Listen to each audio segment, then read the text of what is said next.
humorous. If you could laugh if you want to, or just let it do something, just relax and ease your mind.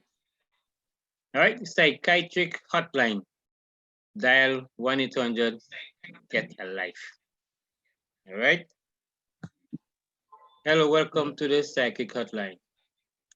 If you are obsessive compulsive, press 1 repeatedly. If you are codependent, please ask someone to press 2 for you. If you have multiple personalities, please press 3, 4, 5, 6, etc. If you are paranoid delusional, we know who you are and what you want. Just turn the line and we'll trace the call. If you are schizophrenic, listen carefully, and a little voice will tell you which number to press. If you are manic depressive, it doesn't matter which number you press, no one will answer. Hotline for stressed out, dial 1, need to cope, greeting card. All right. To do that, to hear a premier screen, press 1. To record your own premier screen, press 2. To play it back, press 3. For a list of people you can come with for ideas on how to get revenge, press 4. To hear the sound of someone not coping well, press 5. To reach a friend who's listen and care, dial any number. The greatest medicine is a true friend. That's by Sir William Temple. Now again, we look at our stress tank. I'm sure we have been familiar with this, has been coming up for the last couple of while now. And we have the stressors, all right? And of course, you know what the stresses are. Loss of job, anything that affects you. Loss of job, financial situation, relationship conflict, excessive change, sustained illness, worry, and everything like that. Then you have the overflow. And overflow has to do the fact that a health breakdown, accident proneness, relationship impairment, mental illness. And of course, we have the area of closing the pressure valve. You try to remove yourself from these things, caffeine, liquor, alcohol, overuse of drugs, smoking. And we said that most of these things, the closing the pressure valve don't really refer to us as Christians because we don't drink caffeine, we don't use liquor and alcohol, we don't smoke, and I don't think some of us might be on prescription drug for different things, some because of hypertension, some because of heart problems, some because of diabetes, but nonetheless, if you follow the doctor's directive, we don't need to overdose. And of course, we have the tank size. Now, the tank size depends on your condition of health, relationship, social support, executive hardiness, attitude, belief system, type of personality, endowment, heredity. So all these depend on the tank size. The health depends on it. And of course, the best part of relief, opening the pressure valve, relief valve, to prayer, spiritual centering, relaxation, exercise, activity, viewpoint, eating healthily, and of course, neighbor love, etc., etc. So this is our tank, stress tank. And so every time you look at this stress tank now, all these things must come to be first to recognize. It reminds us because every day we go to stress. You go on the job, you go to school, school is open now, and everybody's stressed because everybody's fearful of community spread now with the virus. But we want to make sure that if we find ourselves in a stressful situation, that we will always remember the ABCs: awareness, balance, change. All right? And so we're going to go right ahead now. All right? The omega factor, we did it last time. All right? How to manage stress by developing and maintaining loyal friends and loving relationships. Now, we're going to do a couple of things. We're going to treasure close friends. All right? We're going to learn communication skills. We're going to practice parity principle. That word parity has to do with equality. All right? Then you're going to apply the golden rule. Whatever you wish that men should do to you, be prepared to do to them likewise. Right? Now, as I just mentioned, whatever you do to others, whatever you do unto others as you would have them do unto you. Now, the golden rule in world religion. So there are different religions now that have their version of the golden rule. Confucius says, what you do not want to do to yourself, do not do to the others. Right? Hinduism, this is a sum of duty. Do not unto others which would cause you pain if done to you. Buddhism, hurt not others in ways that you yourself would find hurtful. Judaism, what is hateful to yourself, do to no other. That is the entire law. All the rest is commentary. Christianity says, in whatever you do unto others as will have them do to you. This is the law and the prophets. All right? Now, the Good Samaritan factory, we all know the story of the Good Samaritan. Yes, that stranger who nobody thought would have been so kind, applying the golden rule to this person who is in need.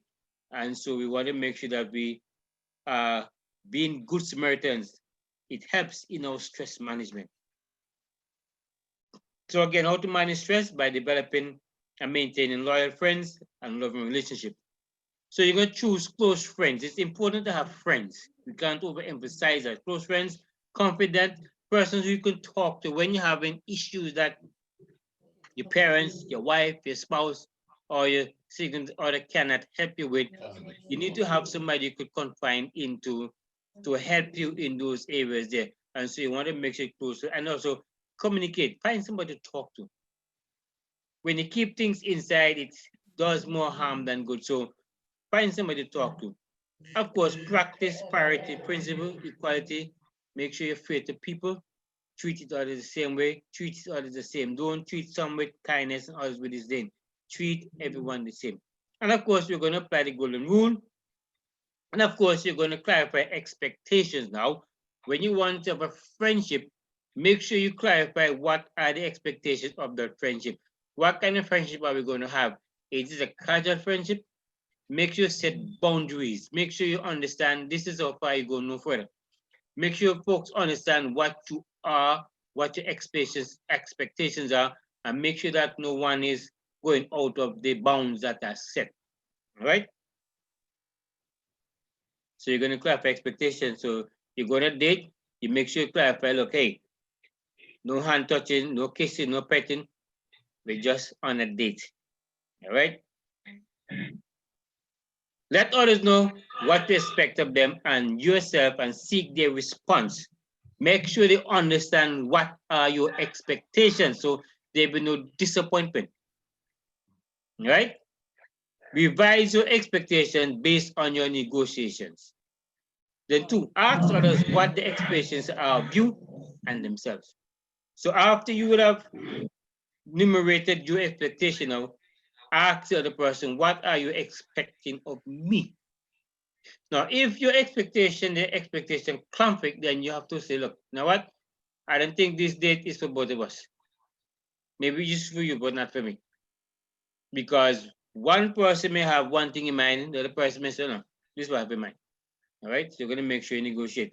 Negotiate a common revised understanding based upon your ability, willingness to meet the initial expectations.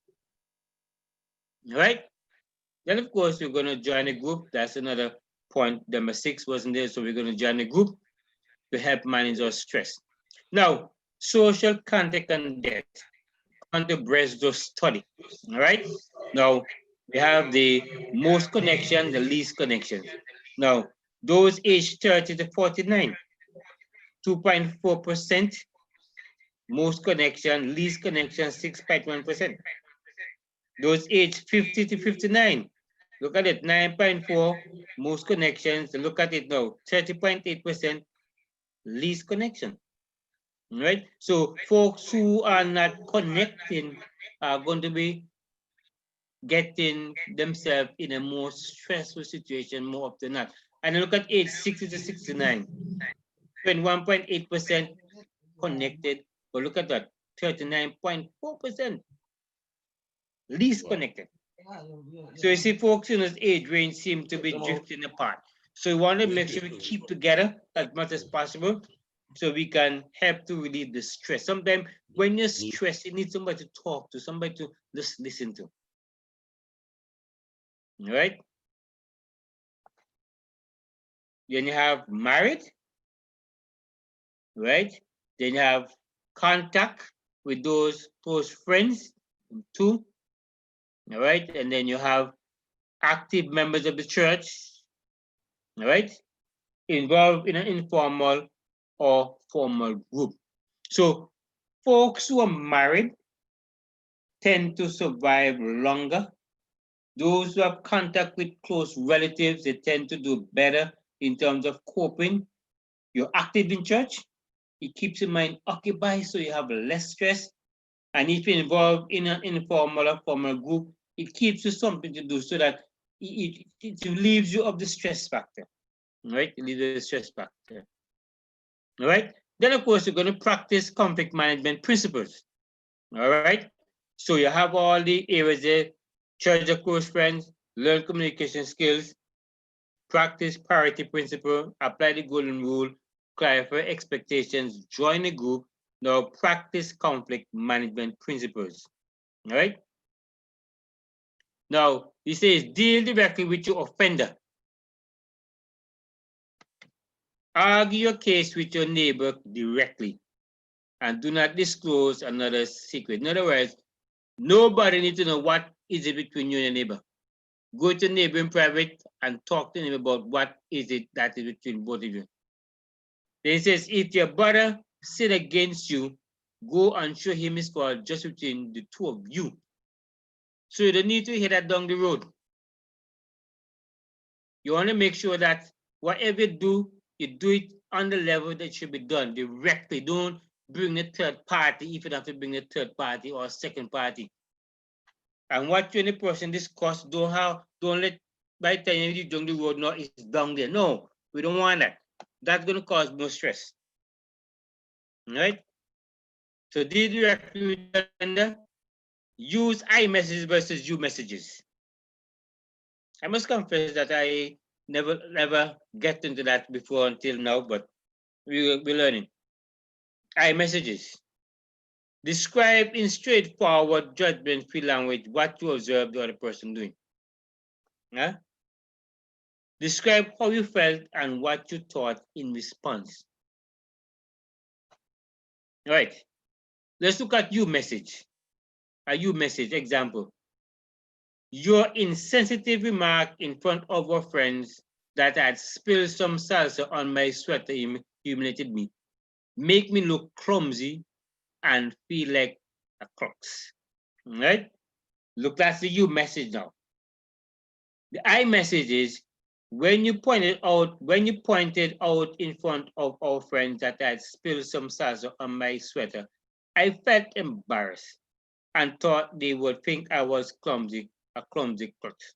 Right? So what we say now, the I message now is the best approach than the you message. The you message tend to come off insensitive. It tend to grab the person a little harder than they should. So let's try and use the I message as opposed to the you message.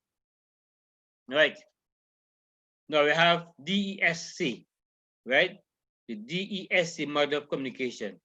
One, describe what you observe going on. Describe what you observe going on. That's D. E, express how you feel, what you think. The S, specify what you would like to see change. And C, consequence. If the change I desire would take place, it will have this positive consequence for me and our relationship.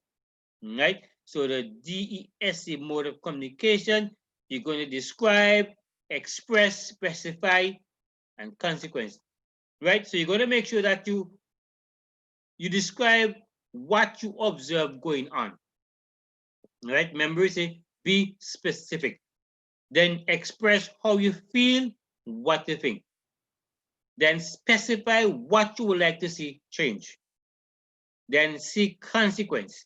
If the change I desire would take place, it would have this positive consequence for me and our relationship. Remember, the goal in stress management is to minimize the negative and to maximize the positive. Applying the DSC, describe, express, specify, consequence. Describe what you observe. Tonight, when we were with a group of our friends at the party, you pointed out that I had spilled some salsa on my sweater. All right? When you're applying the DESC principle. Then E, express your feelings and thought. When that happened, I felt very embarrassed and thought they would think I was a clumsy clutch. Then S, specify desired change. In such situation, I would prefer to have a message like that whispered in my ears privately. I think all of us would identify with that. Positive consequence that could result. If that would happen, it would seem to me like you were trying to protect me from embarrassment, and I would feel more secure and very grateful. Can anybody just quickly, in 2 seconds, comment on this, the DSC, just what you understand by it? Anybody quickly? We don't have much time, so just anybody quickly, just give your thought on the DESC model, applying that model to a situation. I would say that the person was more focusing on their feelings instead of the person, what they did to them. So instead of pointing out to the individual, all that you would have done to me, you're saying how I feel as a result of what was done to me and the preference in how, if it would have handled a different way, how I would have received it. That's how I see it. Right. What about the I versus the you principle? That's what I'm saying. You're more focusing how I feel about it instead of what you did to me. Is G saying something? No, I was saying you were focusing more on how you feel rather than what the person did to you. So instead of you saying you did this to me, you make me feel whatever, you're saying what they did. So you're looking at what was done to you, not who did it to you. Okay.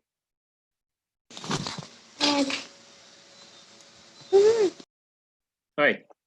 Conflict management, deal directly with your offender. Use I messages versus you messages.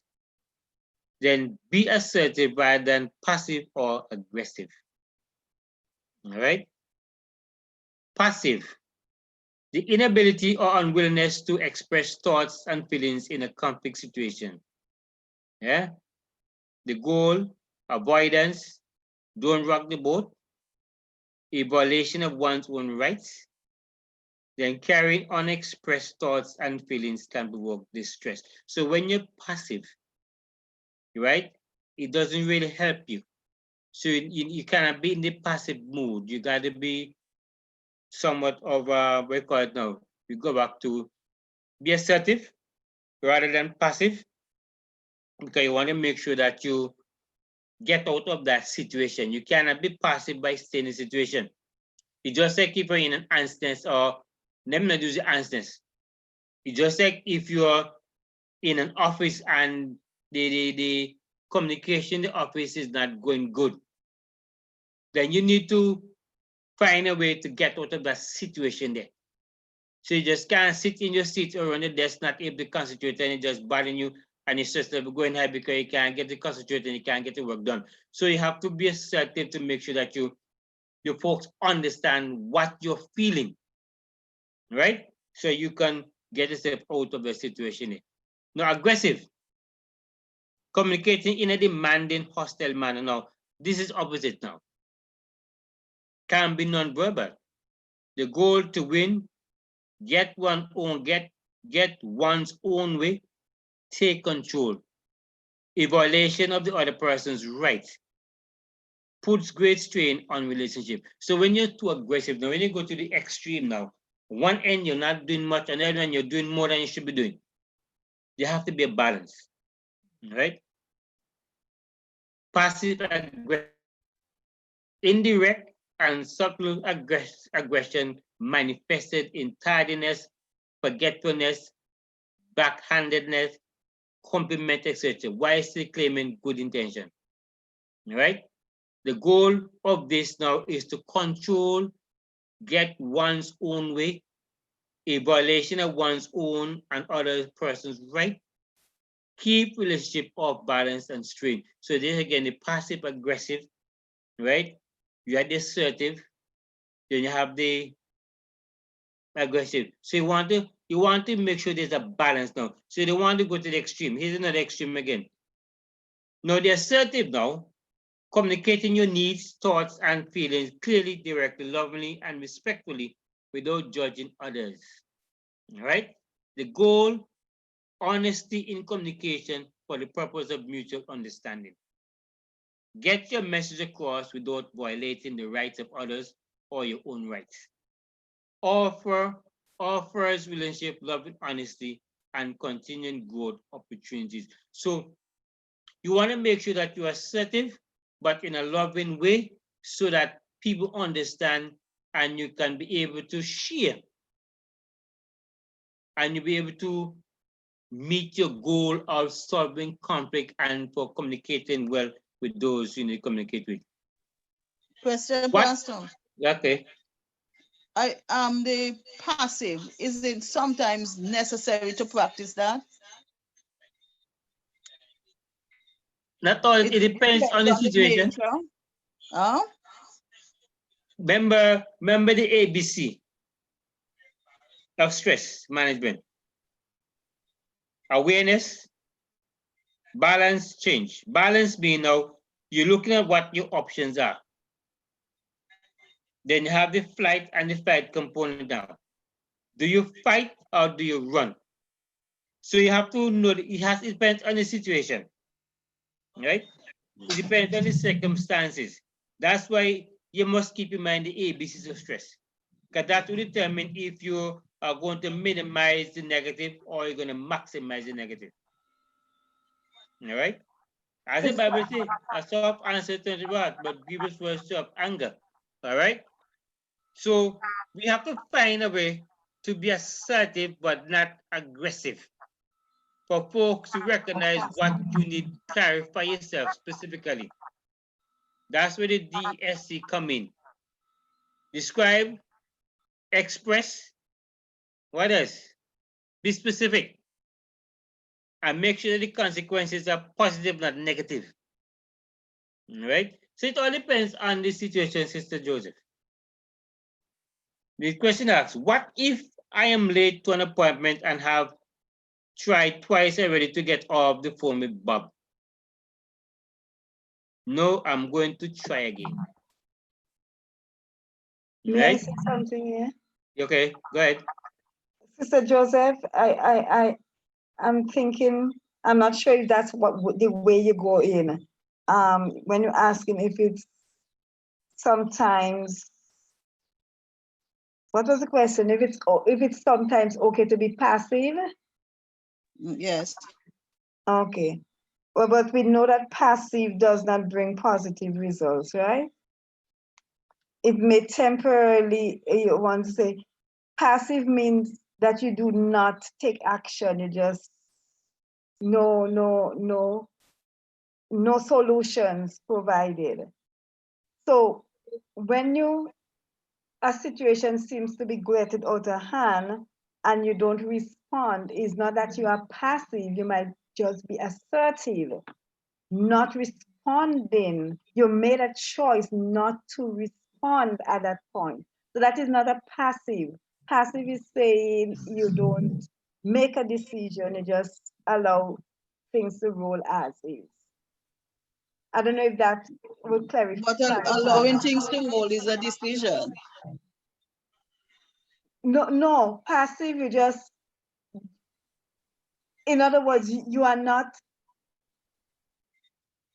So that will go more as assertive. You made the decision not to answer at this point, but you will deal with it at a later point. So it's because of the heat of the matter now you are not going to answer. So that is assertive. It's not passive. Okay. Passive is that I don't want to get I don't want to get into I'm not looking for positive results. I just don't want any confusion. I don't want nothing. So whatever you say, I just go with it. You are not going to deal with the matter. Okay. Okay. Yes. He says, Bob, I have an appointment I really need to get to.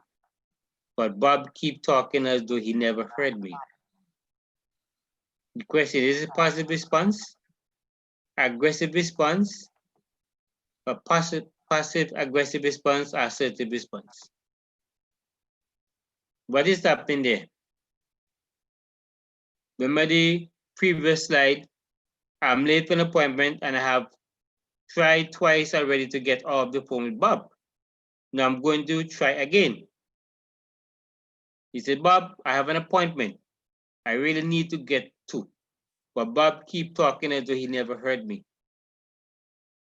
Is it passive response, aggressive response, passive aggressive response, or assertive response? Assertive. Right, he is letting Bob know, okay, I need to get, he's being specific. He's describing the situation, I need to get, but Bob just keep talking. So in that case, then the person needs to be assertive to let the person, look, I really need to think because I have an appointment. So you got to be specific, let the person know. But even though you're specific and you're assertive, the person can still be ignoring you, etc. I think it happens to all of us sometimes. You're on the phone, person call you and tell people, look, you know what? We have to catch up with it because the person keep talking. And you're like, oh my goodness. And you almost don't want to knock down the phone in the person because you don't want to sound that aggressive. You don't want to be passive, but you want the person to understand, okay, I really got to go. All right? Passive response, I let him talk, getting more frustrated every minute as my stomach churns and burns. All right? Aggressive response. You haven't heard a word I said. Bob, can't you understand that you have made me late for my next appointment? Goodbye. Slammed down the receiver and mumbling under my breath as I stormed out. So you got real aggressive now and you let the man know what? You left me late, bam! Knock on the phone. Is that the approach you want to take? No. Then passive aggressive response, Bob, I may not have a job left if I don't get to my appointment in the next few minutes. And I don't know how my spouse and children will be able to eat if that happens. But I know what you have to say is very important. So let's continue talking just as long as you want to and hope that I can find another job somewhere when we get done. Is that good? Wow, it's amazing. Assertive response. Bob, I have discussed this with you as long as I have because I care about you. Affirmation. But continue to talk to you now is making me late to another important appointment. Description. I'm feeling frustrated about this. Expression. If we could end our conversation for now, right? Specify. I would feel more interested in talking to you about this further at a later time. This one sounds okay, right? Hello? This one sounds okay for us, Bedwin? Yes. Yes. Okay, there. But yes, but. But is there but? If Bob Yeah. still Look at this response. If Bob still keep talking, then I no longer allow him to control the situation. Bob, I'm going to hang up now because I really have to go. We may be able to talk more about this later, but now I need to hang up. And then I hang up. I can feel good about my response. I have communicated as honestly, responsibly, and respectfully as possible. All right? So you want to make sure that Bob does not get the wrong impression. You're going to compliment him, you're going to affirm to no, we have a long talk. I believe what you have to say is important, but I really got to go. Hey, let us pick up later on. So at least you give me the opportunity to communicate later on. All right? That is assertive response. Passive is appropriate when the conflict is passing, annoyance, or minor. When the conflict is a passing annoyance or minor. When the conflict occurs in an unimportant relationship, when the risk of speaking out is too great, when the other person's needs are greater than yours. Right? So those who have been looking at the passive now, look at this now. Passive is appropriate when the conflict is a passing annoyance or minor, when you don't need to respond. It's a minor thing, you don't make a major minus, yeah? As you say. And then when the conflict occurs in an unimportant relationship, or when the risk of speaking out is too great. In other words, as my grandmother always say, silence is golden. Or it's better to be taught a fool than to open your mouth and remove all doubts. Right? And when the other person's needs are greater than yours. Aggressive is appropriate as when someone hostily puts your physical safety at risk, etc. If somebody puts your safety at risk, then you need to be aggressive to keep yourself from getting hurt. So conflict management principles: deal directly with your offenders, use I messages versus you messages, be assertive rather than passive or aggressive, relate helpfully to anger. As the Bible says, a soft answer turns wrath, but grievous words stir up anger. Ventilating anger theory. There's a widespread belief that to discharge one's feeling is beneficial. People feel there is some value in hitting, throwing, or breaking something when frustrated. That according to Dr. John R. Marshall, University of Wisconsin. So there is a need for folks to ventilate, Some people believe that, look, I'm angry, I need to let it out. I need to beat something. All right? Some folks, they go to the farm or they go to the woods and they beat themselves or beat the grass until they're tired. Or they go cut down some trees till they're tired, as opposed to take it on somebody. All right? And but one has to control his or her emotions, You don't always want to think that every time there's a situation you have to fire and hit somebody. No. You want to be calm as much as possible. A better way. The psychological rationale for venting anger do not stand up under experimental scrutiny. The weight of evidence indicates precisely the opposite. Expressing anger makes you angrier, solidifying an anger attitude, and establishes a hostile habit. So we have to learn to control our anger. As the Bible says, be angry, sin not.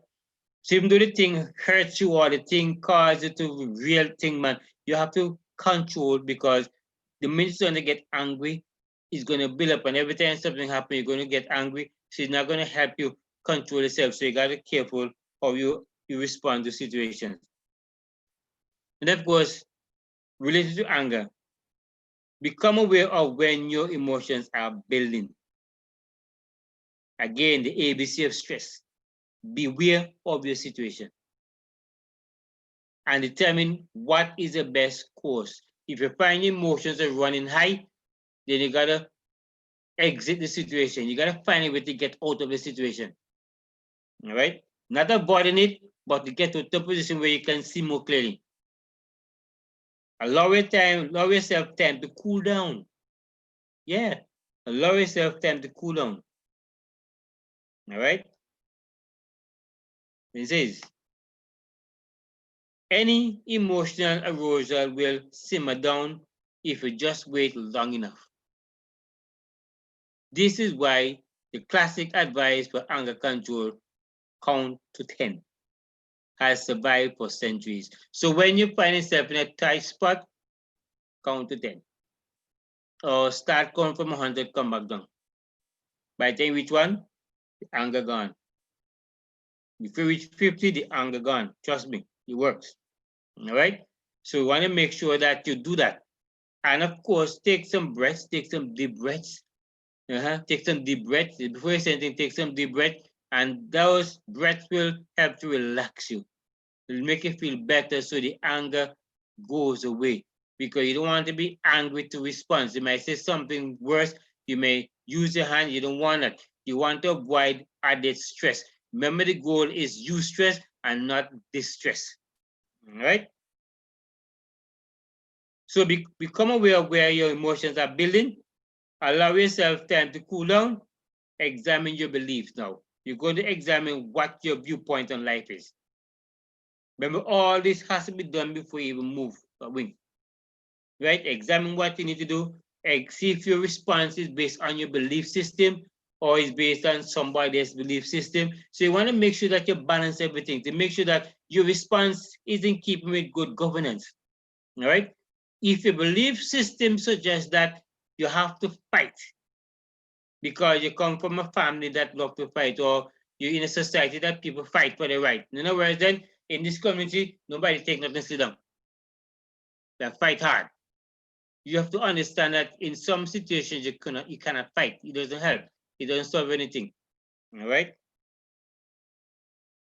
Then of course, the big ABC of stress management, the activating events. Again, the stressor. What has caused the stress?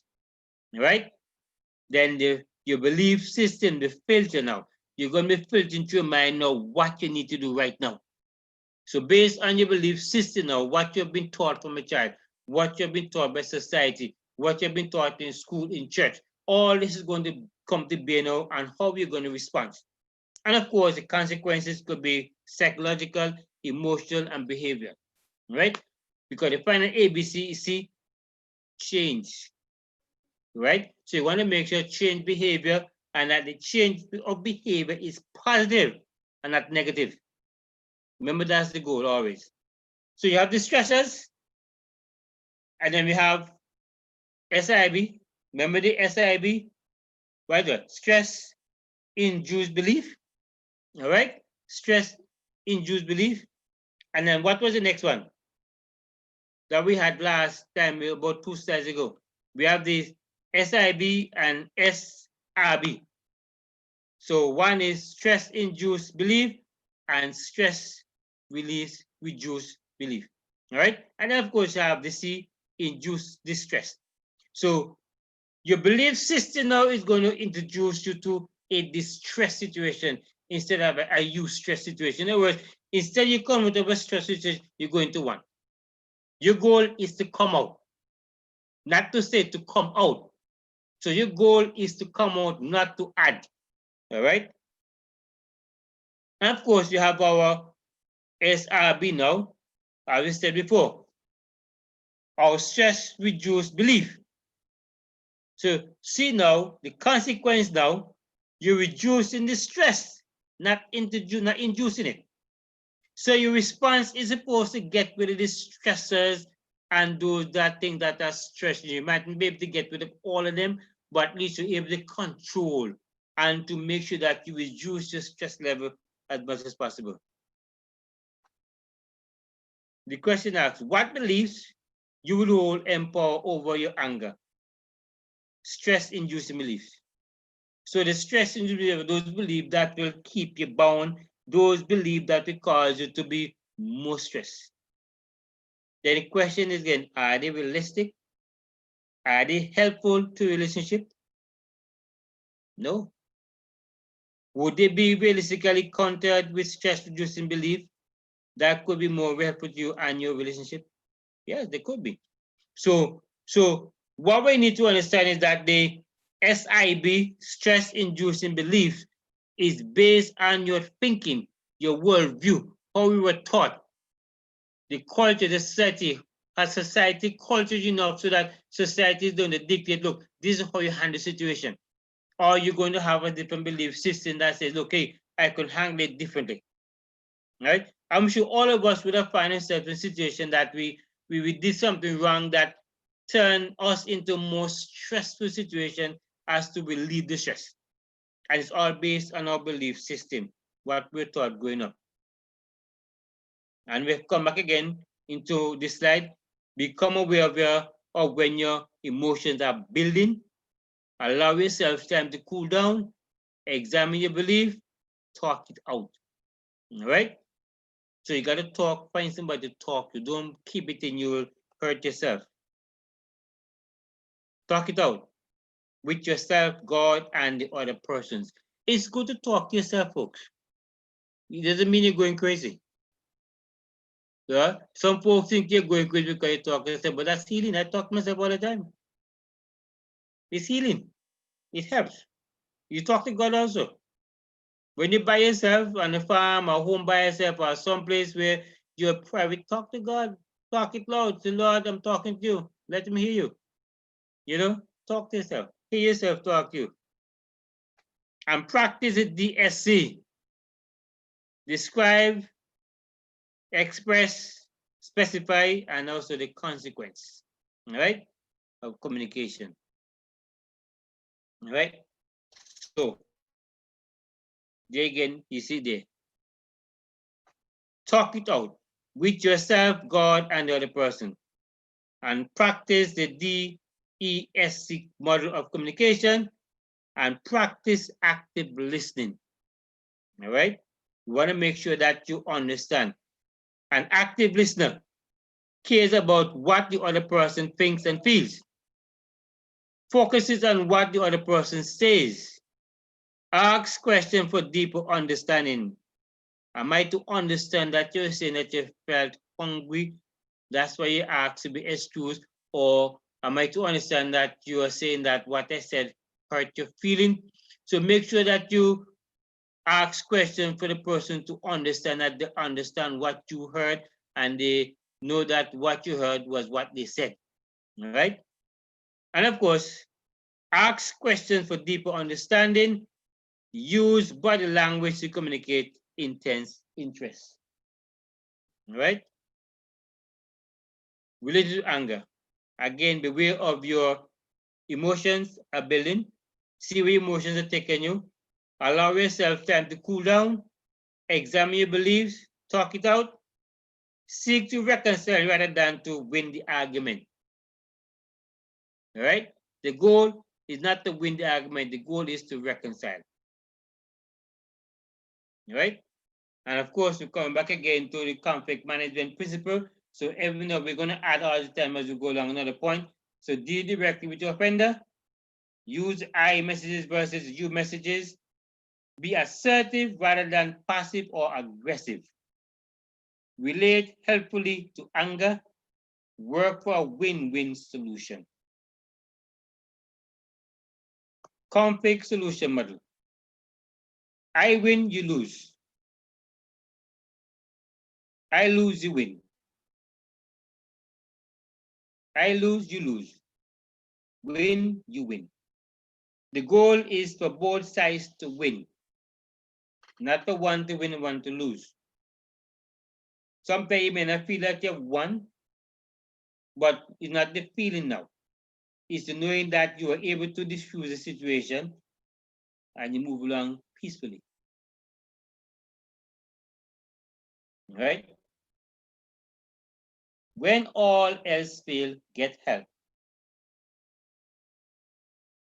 How to manage stress by developing and maintaining loyal friends and love relationship.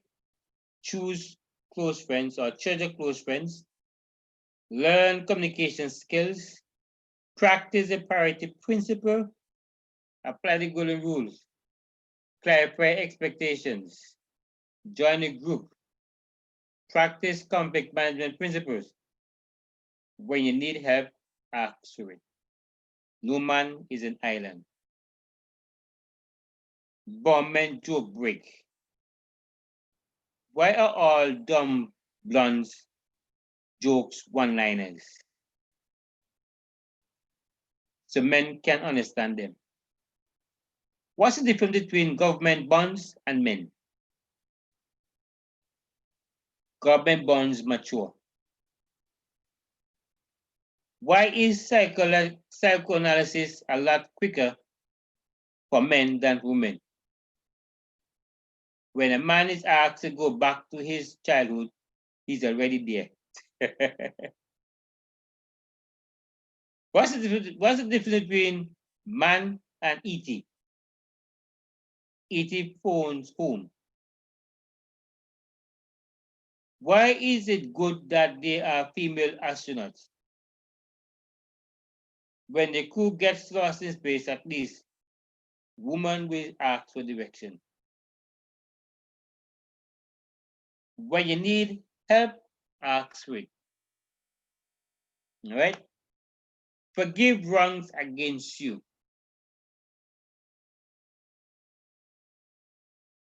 Hurtful effects of revenge. I think in the analysis that gratitude and revenge are the most important factors governing our actions in everyday life. Upon them also chiefly depends your peace of mind, or feelings of security or insecurity, or fulfillment or frustration. In short, the extent to which we make a success of life. And that's by Hans Seeley, MD, PhD, medical doctor. Right? So, harmful effects of revenge. So, you got to think about what they do. The Bible says, revenge is mine, said the Lord, I will repay. Leave God to make the revenge. You don't have to revenge. Because revenge could have very negative consequences. The self-enslavement of unforgiveness.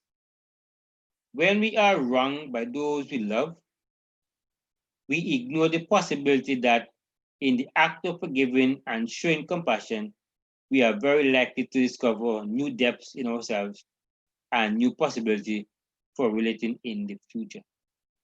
So when you do not forgive, you're enslaving yourself. You need to forgive so you can free yourself. We fail to realize that when we refuse to engage in forgiving behaviors, it is we that assume the useless weight of hate, pain, and vengeance, which is never ending and instead weighs upon us rather than the wrongdoer. So we get to understand that the wrongdoer is not the one who needs forgiveness. Yeah, he needs forgiveness, but we also need to know that we can be forgiven and we need that peace of mind. So we want to make sure that we do not do anything to cause our stress levels to go high, but we need to make sure that we forgive so we can relieve ourselves of the stress. So if any of us here tonight are holding things against somebody, hey, call them up, forgive them. You're going to feel good. You're going to have that peace. The cost of vengeance. If we do not forgive, our only recourse is revenge. But revenge clues to us to the past, and it dooms us to repeat it. Vengeance is having a videotape planted in your soul that cannot be turned off. It plays the painful scene over and over again inside your mind. It hooks you into its instant replay. And each time it replays, you feel the clap of pain again. So you got to make sure that you turn off that videotape. Forgive so there's no more tape to see. That's the point. To forgive, your freedom of forgiveness. To forgive is to set a prisoner free and discover that the prisoner was you. Yeah? To forgive is to set the prisoner free and discover that the prisoner was you. So we're all in prison tonight because we don't forgive. We got to learn to forgive our children, our spouse, our employers, our employees, whoever have done us wrong. we gotta learn to forgive them, especially when it was some heinous crime or they do something real bad. You gotta find it to forgive the person. It might take some time, but you have to find a way to forgive the person so you can be free. You can be free inside. Escaping the prison of resentment. Freedom from the destructive force of anger is only possible through two mechanisms: revenge or forgiveness. Since revenge is not always possible or desirable, forgiveness is the only way out of prison of resentment. Right? So you want to make sure that you understand that forgiveness sets you free. Forgiveness and stress now. Those who can't forgive and who harbor resentments are likely to be those who carry the greatest stress. There is something about a forgiving spirit that restores the brain's tranquility and lowers the fight or flight response. Being able to forgive those who cause us hurt can keep us free from a lot of distress. All right? I want to keep that in mind. The fourth stage of forgiveness: we hurt, we hate, we heal, we come together. All right? The fourth stage of forgiveness: we hurt, we hate, we heal, we come together.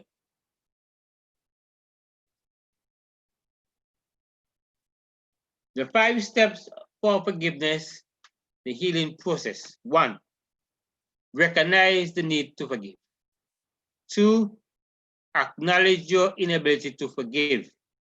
3, ask God to give you a forgiving spirit. Right? To forgive is to participate in the mystery of God's love. Perhaps this is why the old adage rings true. To err is human, but to forgive divine. Genuine forgiveness always draws right into the heart of divine life. 4, yield all your bitterness and desire for revenge to God. Give it all to God, my friends. He will take it. Forgiveness is to forgive is to make a conscious choice to release the person who has wounded us from the sentence of your judgment, however justified that judgment may be. The behavior remains condemned, but the offender is released from its effect as far as the forgiver is concerned. It represents a choice to leave behind our resentment and desire for retribution. However fierce such punishment might be or might seem, it is in this sense that one may speak of forgetting. Not that the actual wound is ever completely forgotten, but that its power to hold us trapped in continual replay of the event with all of resentment each remembrance makes fresh is broken. So we want to make sure that we break the bond. Do good towards your offender. Symptoms of healing. When you think of your offender, the impulse to wish him well springs spontaneously from within. Forgiveness is the essence of working back to equality. Right? And so we have how to manage stress by developing and maintaining loyal friends and loving relationship. Trust the close friends, then we have forgive wrong against you, then we have keep a journal. Keep a journal.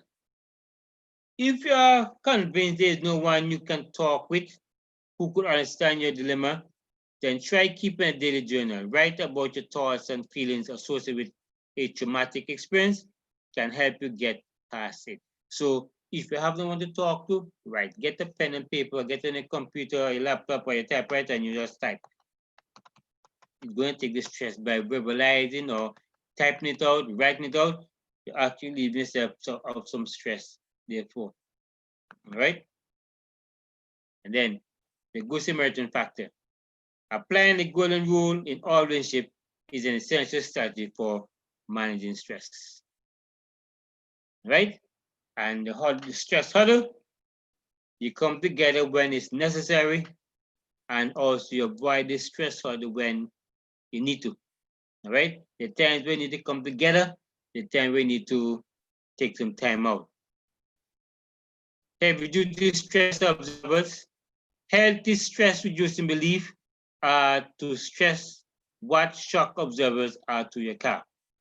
All right? So you want to make sure that you know what are the heavy duty stress observers are. Okay? Heavy duty stress observers are like a cliff that absorbs the pounding of a turbulent surf. Right? So you have a cliff there, and the waves come in, it beats at it, and it stops the waves from going over. So you want to make sure whatever those heavy duty things you observe, or you get them so that they help to cushion the stress. Stress observer one. I accept God as my spiritual parents who loves me.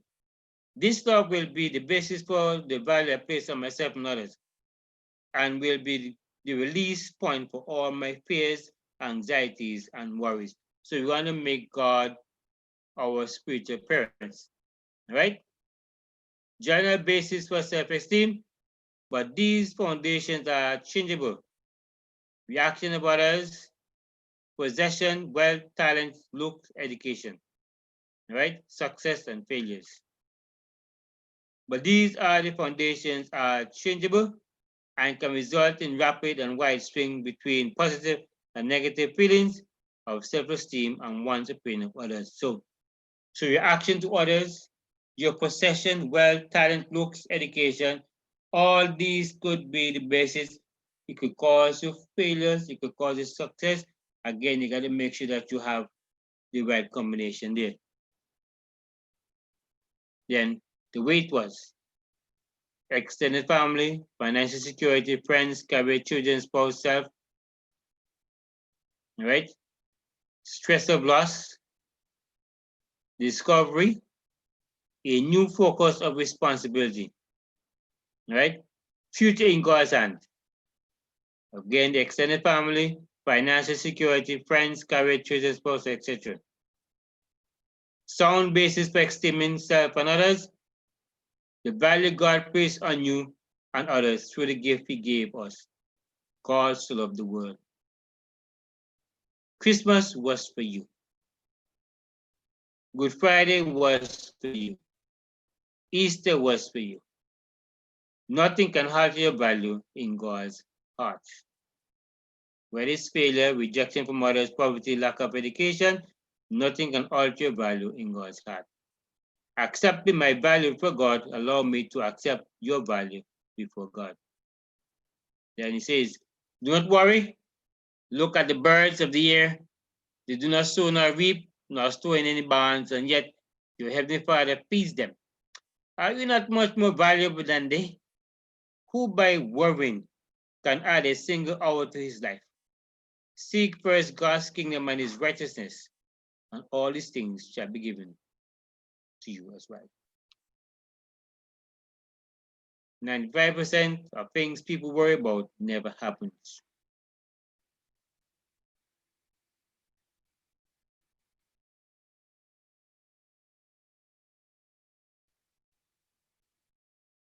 Release points for worry. Cast all the cares or anxiety upon him because he cares for you. Stress of number 2, I will live by the serenity prayer. A major component of successful stress management is learning to gain control over the stresses that we have the ability to change and to accept the ones that we cannot change. The most successful stress managers have learned to appreciate and live by the serenity prayer. Lord, grant me the serenity to accept the things I cannot change, and the courage to change the things I can, and the wisdom to know the difference. And we will pause here. And stress of number 3, I will live one day at a time. Right? Don't worry about tomorrow, for tomorrow will worry about itself. Each day has enough trouble of its own. Matthew 6:34.